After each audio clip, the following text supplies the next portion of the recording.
Thank you guys for joining me back. Tonight is Wisdom Wednesday.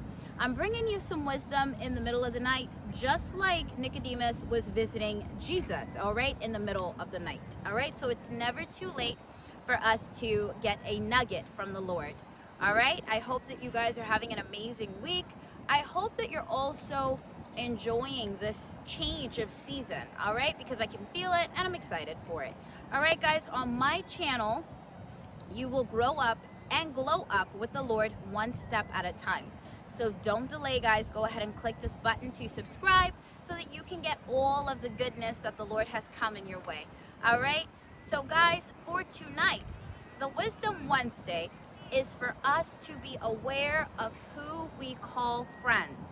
All right? There are so many people out there who just, they drop that word so easy. Like, oh, that's my friend. Oh, that's my friend. Oh, that's my homeboy. Like, guys, do not call everybody your friend. Why? Because you don't know what they're saying behind your back. You don't know how they are when you're not in their presence. All right? So, guys, what kind of brought this to my attention is I was just like paying attention to some work dynamics, okay? So I'm going to give it to you guys straight tonight. All right? If you are in a workplace, be even more strategic and more careful as to who you categorize as a friend, okay? Because what I see so many times is people saying that's their friend, but they're not paying attention to key number one. They have changed, okay?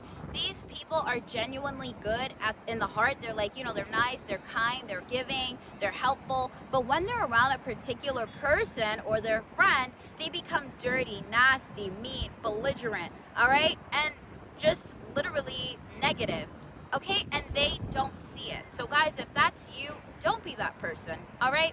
It's better you have no friends at work than you have a friend at work that brings out the worst in you, okay? Number two, we have some people, while they're at work, they have people around them and they say that's their friends, but they're carrying them a bone, meaning they're in the co-working, office space, hearing other people's information, bringing it back to others. They're hearing things in the break room, the snack room, the lunch room, all right? Bringing information back to people. So if they're bringing information to you about somebody else, what do you think they're going to do with your information?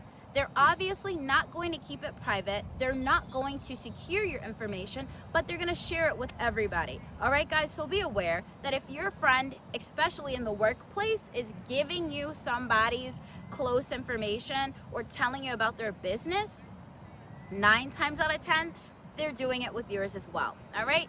And number 3, in the workplace, there are people where they genuinely think that everybody means them well, all right? And guys, we have to be honest with ourselves.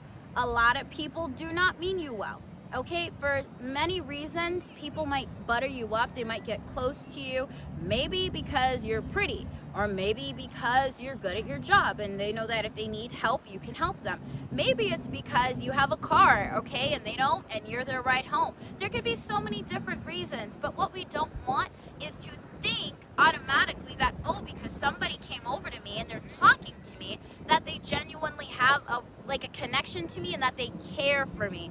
No, guys, okay? Put them through a series of tests. Really make sure that that person is your friend. If you are coming on this channel for Bible study, you have seen that we are talking about King Saul and his son Jonathan. Well, guys, we're about to really get into the nitty-gritty of King Saul's son, Jonathan, and his relationship with David, who later became King David, all right?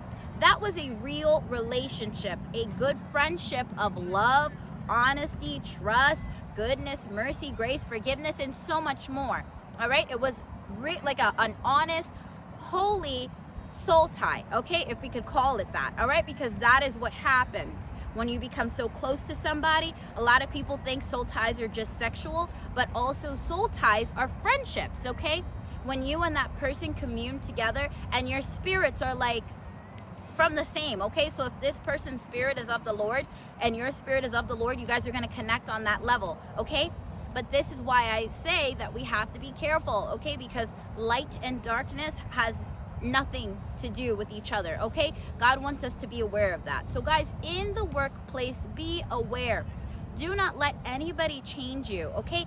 Based on you wanting a friend or wanting to be in a clique, all right? Be aware. And the last tip for tonight is that people in the workplace love to sabotage, okay? And it usually comes through a friend. So be careful, all right? Choose your friends wisely. Be as wise as a serpent, but as gentle as a dove. All right, guys, come back tomorrow. We have Bible study. It's going to be amazing.